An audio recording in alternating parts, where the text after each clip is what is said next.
حدیث میں ایک رکعت وتر نہیں ہے. حدیث میں جو آتا ہے کان النبی صلی اللہ علیہ وسلم یوتر بواحدۃ، نبی ایک رکعت وتر پڑھتے تھے، یہ ترجمہ ہم نے خود کیا ہے.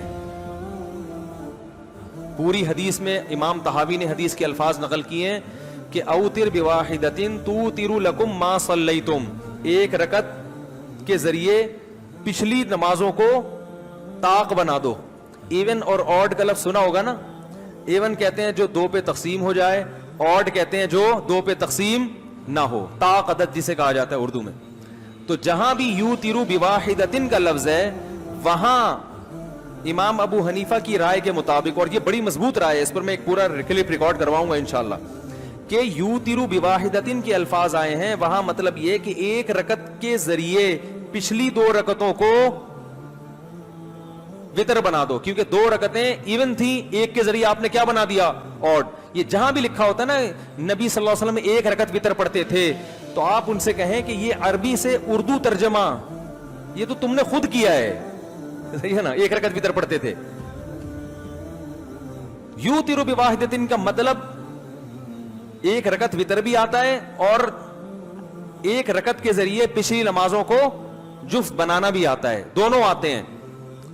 تو احناف کا مستدل حضرت عائشہ کی حدیث ہے، وہ حدیث یہ ہے کان النبی صلی اللہ علیہ وسلم یوتر بثلاث، تین رکعت کے ذریعے طاق بناتے تھے اپنی پچھلی نمازوں کو.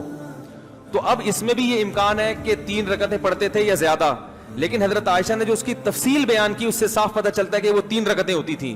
حضرت عائشہ نے فرمایا پہلی رکعت میں سبح اسم ربک الاعلی پڑھتے تھے، دوسری میں قل یا ایھا الکافرون، اور تیسری میں قل هو اللہ، اور فرمائے بسلام، ایک سلام کے ساتھ، یعنی درمیان میں سلام بولو بھائی نہیں. اور حضرت عائشہ جتنا نبی کی نماز کو جانتی تھی اتنا کوئی اور نہیں جانتا تھا.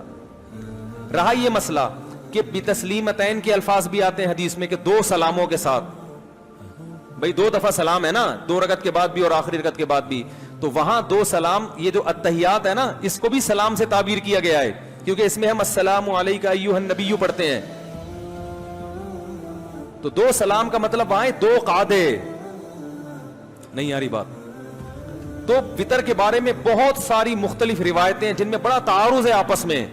ان تمام روایتوں کو اگر آپ تطبیق دیں تو وہ تطبیق میں جتنا بہتر طریقہ امام ابو حنیفہ نے اختیار کیا ہے، ہماری رائے میں اس سے بہتر طریقہ کسی اور نے اختیار نہیں کیا. لیکن اگر آپ اس طریقے سے متفق نہیں ہے تو کوئی بات نہیں ہے، اختلافی مسئلہ ہے، لیکن آپ اس طرح سے اپنا کلپ ریکارڈ کروائیں کہ لوگ حنفیوں کو بے وقوف سمجھنا شروع کر دیں، اور وہ یہ سمجھیں لوگ کہ ان بیچاروں کو تو بخاری کی یہ جو ایک رکعت والی حدیث ہے اس کا بھی نہیں پتا.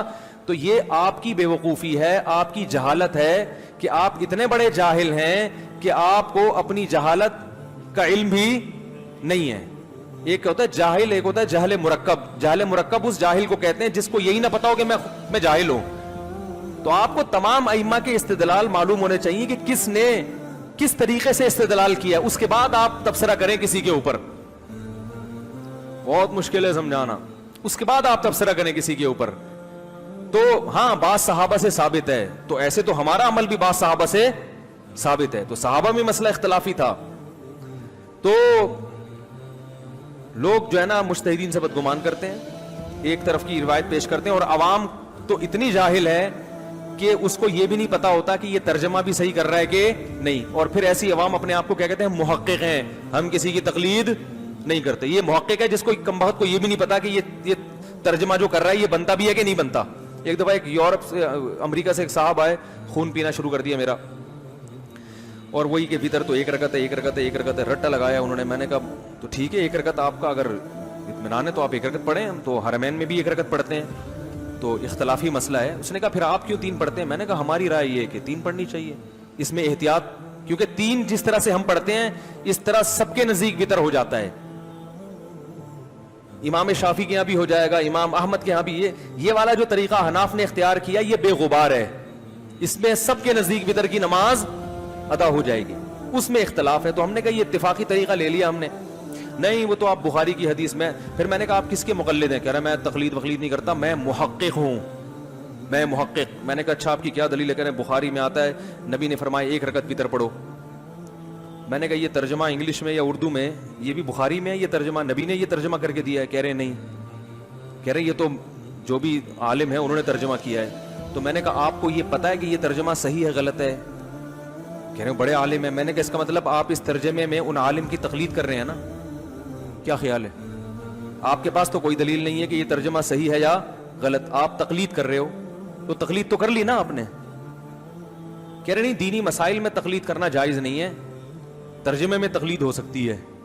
میں نے کہا ترجمے کی بیس پہ ہی تو آگے وہ مسئلہ کی بنیاد ہے, بیس میں تقلید کر لی جو اس سے بڑی تقلید ہے بھائی آپ کی تو بنیادوں میں تقلید گھسی ہوئی ہے. میں نے کہا تو میں نے کہا بھائی فنٹر گیری اچھا کام نہیں ہے. آپ یہ بولو کہ چونکہ امام شافعی بہت بڑے مجتہد تھے تو ان کی تحقیق یہ ہے, تو میں جاہل آدمی میں ان کی تحقیق کو فالو کر رہا ہوں, آپ اگر کسی اور کی تحقیق کو فالو کرتے ہو مولوی صاحب تو ہمیں بھی قبول. ایسے کرو گے تو میں نے کہا امت میں جوڑ بھی رہے گا اور امت تمیز سے زندگی بھی گزارے گی. یہ فنڈر گیری میں نے کہا آپ جیسوں پہ سوٹ نہیں کرتی. پھر میں نے ان کو کہا کہ جو اوتر بواحدتن ہے, تو اوتر بواحدتن کا مطلب جفت کو کیا بنا دیتے, ایک کے ذریعے طاق بنا دو, ایون کو کیا بنا دو, آڈ بنا دو, کیونکہ حدیث میں آتا ہے ان اللہ وتر یحب الوتر, اللہ طاق ہے اور طاق عدد کو قبول کرتا ہے, پسند کرتا ہے. دیکھو مغرب کی نماز دن کی نمازوں کی انتہا پہ ہے, اس کو بھی وتر بنایا گیا, اور یہ جو وتر کی نماز ہے یہ رات کی نمازوں کی انتہا پر ہے, لہذا اس کو بھی کیا بنایا گیا, طاق بنایا گیا ہے, تاکہ اینڈ کس پر ہو, طاق عدد پر اختتام ہو. بھی عطا فرمائے. کیا عشاء کے صرف 4 فرض پڑھ سکتے ہیں؟ اگر کوئی عشاء کی نماز لمبی ہونے کی وجہ سے چھوڑ دیتا ہے تو اگر وہ صرف 4 فرض پڑھ لے تو کیا اس کی عشاء کی نماز ہو جائے گی؟ اسی طرح اگر عصر کی بھی صرف 4 رکعت فرض پڑھ لے تو کیا اس کی نماز ہو جائے گی؟ کوئی گناہ تو نہیں ہوگا؟ حنا صاحبہ بہاولپور سے. جی حنا صاحبہ بالکل فرض نماز ہو جائے گی. 17 رکعتیں سوچ کے نماز ہی چھوڑ دینا عشاء کی, یہ تو بہت بڑا ظلم ہے. تو 4 فرض یہ بہت زیادہ ضروری ہیں. اگر کوئی سنتیں نہیں پڑھ رہا صرف 4 فرض پڑھ لیتا ہے تو فرض تو ذمے سے ساقط ہو گئے نا, ورنہ فرض چھوڑنا تو کبیرہ بہت بڑا گناہ ہے اسلام میں. تو کسی بھی طرح ہو فرض بہرحال پڑھے. باقی عشاء کے بعد 2 سنتیں مؤکدہ ہیں تو وہ بھی پڑھ لے, کیا جا رہا ہے اس میں, وہ بھی مؤکدہ ہیں. کبھی کبھار چھوڑ دیں تو کوئی حرج نہیں ہے, لیکن چھوڑنے کا معمول بنا لینا اس میں گناہ کا خطرہ ہے. ایسا شخص قابل ملامت ہے, نبی کی شفاعت سے محروم ہونے کا خطرہ ہے. تو اس لیے 2 سنتوں کو کبھی معمول بنانا چاہیے. کبھی کبھار چھوٹ جائے تو کوئی حرج نہیں ہے, لیکن بہرحال 2 سنتوں میں اور 4 فرض میں زمین آسمان کا فرق ہے. 2 سنتوں کے چکر میں 4 فرض کبھی بھی نہ چھوڑیں. نہیں پڑھے جا رہے تو 4 فرض ہی پڑھ لیں. تو لیکن عام 2 سنتوں کا بھی معمول بنا لیں. تو 6 رکعتیں عشاء کی جس کو ہم کسی حد تک ضروری کہہ سکتے ہیں. 4 فرض تو وہ تو فرض ہیں بہرحال, اور 2 سنتیں مؤکدہ ہیں. وہ چھوڑنا حرام اور کبیرہ گناہ تو نہیں ہے, لیکن قابل ملامت ہے ایسا شخص جو سنتیں نہ پڑھے. اور وتر 3 رکعت وتر رہ گئے, وہ پوری رات میں کبھی بھی پڑھ لیں, وہ بھی واجب ہیں. وہ چھوڑیں گے تو گناہگار ہوں گے. باقی عصر سے پہلے 4 رکعتیں پڑھنا وہ سنت ہے, وہ لازمی نہیں ہے.